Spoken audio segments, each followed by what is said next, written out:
Hello, ladies and gentlemen, and welcome to our interview with Jennifer Geary. Jennifer has over 25 years of experience in finance, technology, risk, and legal across diverse industries, from financial services to non-for-profit. Most recently, she was managing director EMEA for Encino. Prior to Encino, she was the chief risk and operating officer at Astor UK, a fintech backed by Santander. And she also spent 13 years in Barclays PLC, initially in investment banking, followed by wealth management, and finally as chief of staff of the group general counsel. She's author of How to be a Chief Operating Officer and How to be Chief Risk Officer, published in September 22. And Jennifer, thank you for coming to our interview today. Good morning, Boris. Nice to be with you. How are you? Absolutely. I believe that we will have a very thoughtful conversation on what is risk management is all about, because you author of this book. We have a lot of books on technical skills, but now it's kind of general book describing what risk management is all about. Maybe can you tell us firstly a short story about your career path, what brought you to where you are right now, and what made you decide to write this book? Sure, thank you. As you've summarized my career really well, I started out in Dublin as an auditor. So I trained in financial auditing and also technology auditing in Dublin, and spent a couple of years also in New York with financial services companies. And then, as you said, I had a long career in Barclays, 13 years doing a range of roles there.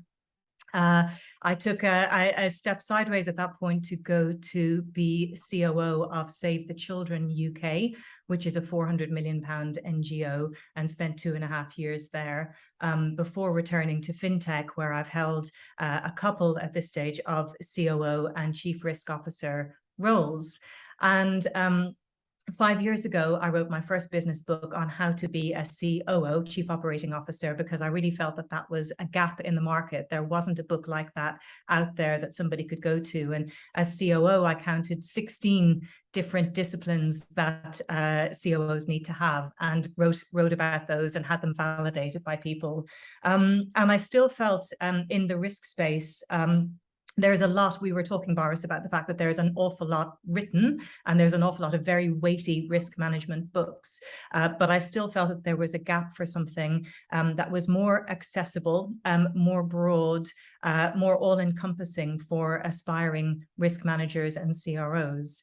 And what the book broadly does is it starts out to talk about really fundamental areas like the personality traits of a good CRO, the interplay of the CRO and the other C-suite roles. And then I talk about the connection between risk and strategy, culture, and execution. I see those as quite fundamental pillars for the C-suite role, before then going into a breakdown of the top 20 operational risks that organizations face. Mm-hmm. Yeah, I remember when I was a risk manager myself, I used to study this six books about all technical analysis and stuff. About every specific topic, there are a book about 1,000 pages. And so hasn't everything about risk been written already, or you combined in your book some insights from many kind of categories of risk? Yeah. No, I really asked myself that question before I, sat down to write this book. And I suppose maybe what differentiates this from some of the other books is it is born out of real life, real world expertise in the trenches, what I've seen along the way. And I've drawn on case studies, although of course the majority of my experience is in financial services. I've taken case studies from the gaming industry, case studies from the NHS, the National Health Service here in the UK, as well as not-for-profit, just to have as broad a remit as possible. And so I've tried to keep it general. It is not a 1,000-page deep dive. It is intended for people who are aspiring risk managers or maybe first time into a role as CRO. And we all know we don't come to those roles fully formed. We might have particular depth in operational risk or cyber or market risk or credit risk, but it's rare to have a really, really rounded view of all of those areas. So what this book allows you to do is either read the whole thing from beginning to end or drill into the areas where you feel a little bit weaker to just build confidence and knowledge in that space. Mm-hmm. So maybe let's dive in a little bit to your book content. What has changed in recent times about the role of the CRO, and what risks have increased and which have gone away or changed? Yeah, well, obviously when I was writing this book, I was thinking back to what I wrote 5 years ago in the COO book. And there's a couple of areas I think that have changed hugely in that time. The first one I would say is facilities management and office and buildings management. If you know, 5 years ago, I was writing about 20 and 30-year leases and managing the kind of the risk around that. And of course, with sort of, we now really have premises as a service, don't we, through facilitated offices and so on. And so that aspect of it has changed massively. And we've been able to outsource some of the things we used to have to worry about as risk managers in some cases. I would also say the people and culture side of things has changed massively as well. If you think now about the focus on mental health, if you think about culture, if you think about hybrid working, Me Too, Black Lives Matter, the focus on diversity, equality, I think that's really changed as well. And sustainability, I write a chapter on sustainability risk and not just about sort of, do you recycle your waste and manage your energy, but actually the very purpose of your organization, is that sustainable? Is that doing something that's going to, continue to have relevance in the world? And then of course, finally, technology. 5 years ago, I wrote, that there was this thing called cloud and it was coming along and it was interesting. Of course, what that has meant for organizations that have moved into the cloud is they've been able to outsource whole areas of risk management. We don't have to think about BCP and backups and tests in the same way as before from a technology standpoint. But that has also brought some other risks as well. So now we have to think about things like concentration risk. If I've got everything with Azure or with Amazon, how am I managing that? And of course, there's different cyber concerns now than there were 5 years ago. So those 4 areas, Boris, I would say, are the ones that have changed the most. Mm-hmm. So if we drill down to technology, specifically in the area of technology risk, what do organizations need to be thinking about now, and how have technology, cyber, and data risk evolved? Yeah.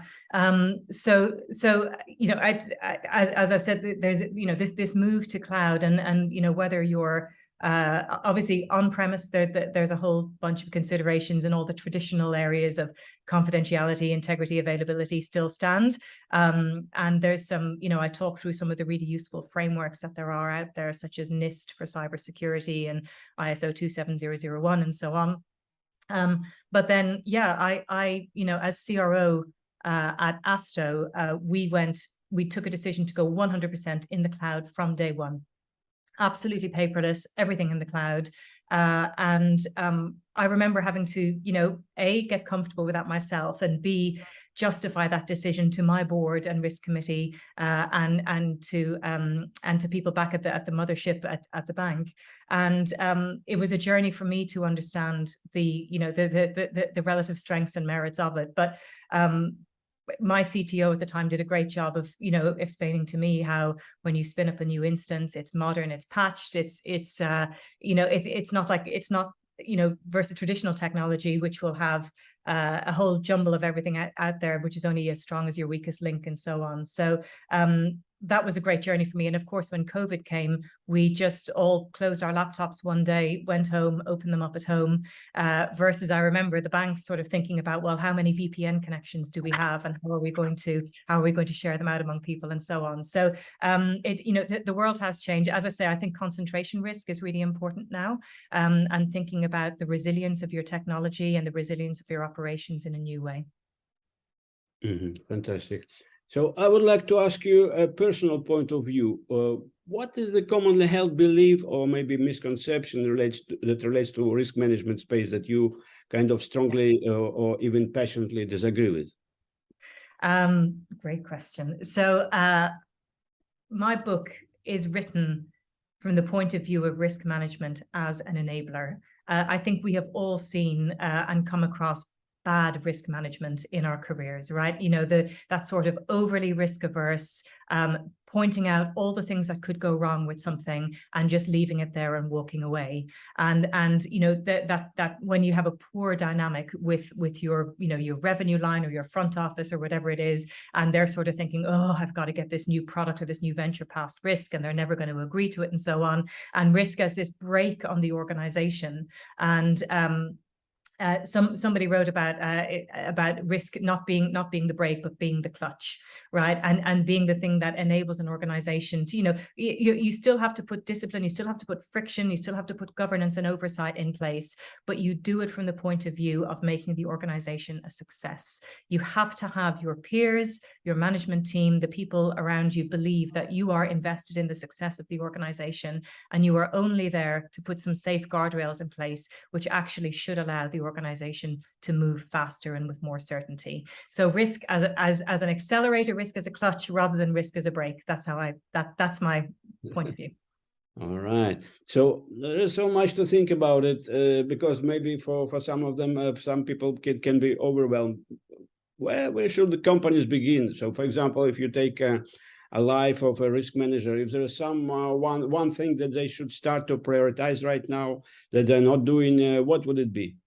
So in the book I have, and I don't know if this is a visual or not, but we can share this offline, Boris. Yeah, I've created some of them will be seen, yeah. But we can do a show notes to link to your. Absolutely, no, we're happy to share this. But one of the things I did was sort of organize risks into a little, I guess, pyramid to help people think about not one risk being more important than another, but more of a kind of a sequencing as you think about, you know, a checklist in your own mind, where if you're new to role as a senior risk manager or CRO, you know, how can you make sure that you've covered everything and that you've had thoughtful discussions with your board, with your executive committee, and so on. And so I start at the very top of the pyramid with strategic risk.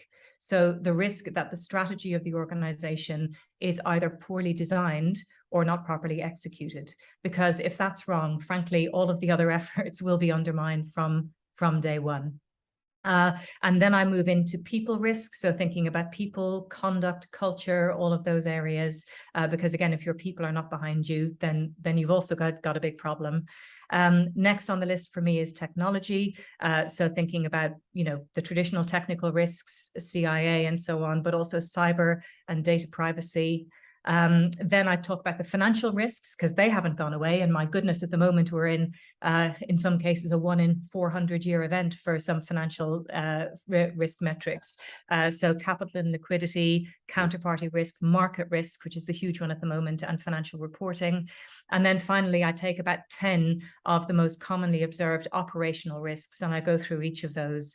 And again, and people have said to me, oh, well, does that mean that credit risk is less important than people? No, you can't kind of disregard, but it just, for me, seemed like a very logical way to think through. And it's a framework that you can use either internally or externally to benchmark yourself or to challenge yourself and your team. Mm. All right. So where do you think that risk management as a whole is heading? What are the trends in the industry, and what should we expect from you in the future? What may be another book, or what are your plans? So in terms of, I talk about, you know, some of the emerging issues and emerging challenges that we face. One area, of course, that's going to be huge for us is the use of models and model risk and model governance. So I talk about that, you know, if you are using AI or machine learning to inform decisions or to decide whether or not to onboard a customer or to lend to them, or at what level, how you can be sure that the model is giving you good intel, but also how you can demonstrate that crucially to regulators and third parties when essentially what you have is something of a black box. So I talk a bit about that, but more generally, I talk about, I think we're still quite linear sometimes in our assessment of risk. We still worry about one area versus another. And I would love to see us become more multi-layered, more multi-dimensional, more sort of intelligent and holistic in how we think about risk. And, you know, if you've been around long enough, you know, we've all seen an example of where, you know, maybe a slight system weakness in one place followed, you know, when mixed with a staffing shortage somewhere else, when mixed with a, you know, something going on in the public domain, where things can come together and all of a sudden create a problem that's much bigger than the sum of the parts. So I still think we have more work to do there to be more holistic and rounded. And I think also more standardization of risk, so that we can bench and compare ourselves in terms of the strength of our controls versus others, and then take those insights to our boards, to our excos, and drive improvements along the way. Mm-hmm. So maybe there are, if you have some actionable tips on preventing businesses from maybe from cyber attacks, keeping the employees safe, or whatever you can tell, it would be great. Gosh, I wish I had the magical formula. And, you know, as we've seen from events in the past year or so, we can never be complacent. And obviously we find ourselves, you know, at an interesting time in the world at the moment, you know, with political risk and energy risk and everything else. So I'm afraid I don't have a silver bullet, Boris, but I think just not being complacent, being alert to those sort of black swan events, staying curious. Towards the end of the book, I talk about how you can build the team around you with a diversity of skills and backgrounds, and how you can leverage technology so that you, as a CRO, can stay open to what the next issue is, that you've got time to think and time to consider. You know, you need to offload a lot of that day-to-day management so that you have that time to scan and to think and to do that what-if analysis along the way. That's maybe the most crucial role of the CRO of all. All right. So if we summarize it, if someone who is listening to this episode interview would like to walk away with one or two major takeaways, what would that be? Stand back, look around you, use a checklist. It can be mine, it can be somebody else's, but you know, use a checklist to prompt you to think about those things on the periphery of your vision right now. Ask your people and your senior people, but your people on the front line as well, about what they worry about, and just see what that throws up. And look around you, in both in your industry and in adjacent and other industries, for examples of risks, but also examples of really good practice, so that you stay fresh and you stay curious about what might be coming down the track. Perfect. So I ask this question all of my guests because I'm running a global risk community. We are an online community for risk and compliance managers. So how, from your opinion, we can contribute better to understand this complex world of risk? Just for us to have some. I think I'm going to come back to the point about we have to be there as much for the success of our organization and the world and humanity as anybody else. I think I think the point on sustainability is maybe the one. People don't necessarily put risk and sustainability together, but it is the most fundamental of the risks that we face. And if our mission, if our product or service is not sustainable, is not aligned with the direction the world needs to go, if we're not lining up our supply chains, and if we're not managing our people in the right way from a sustainability standpoint, that is going to come home to roost now. But you know, the great thing about that is, as risk managers, we get to maybe spread our wings a little bit, right, and deploy the skill sets that we've built up over the past 20, 30 years, and use them for good, and use them towards environmental and social governance. So that is the challenge and the opportunity of our time as risk managers. Fantastic. That's all my questions. Perhaps if I forgot something, you can add something, or your opinion, or where people can find this book or whatever. Yeah, no, well, I just want to say, first of all, Boris, thank you for your podcast and for your community. It is so important as risk professionals that we have a place to go to bounce ideas off, to get and to hear about new things. And your podcast and your community does so much for that. And yes, a shameless plug for the book, How to Be a Chief Risk Officer, is in the Amazon bookstore in both paperback and Kindle. And I would love if your community found it useful. Absolutely. All right, Jennifer, thank you for coming to us and sharing your thoughts. And I believe we can come back to you and maybe in a few months discuss some specific topic more in details. I would love that. Pleasure speaking to you today. Absolutely. Thank you.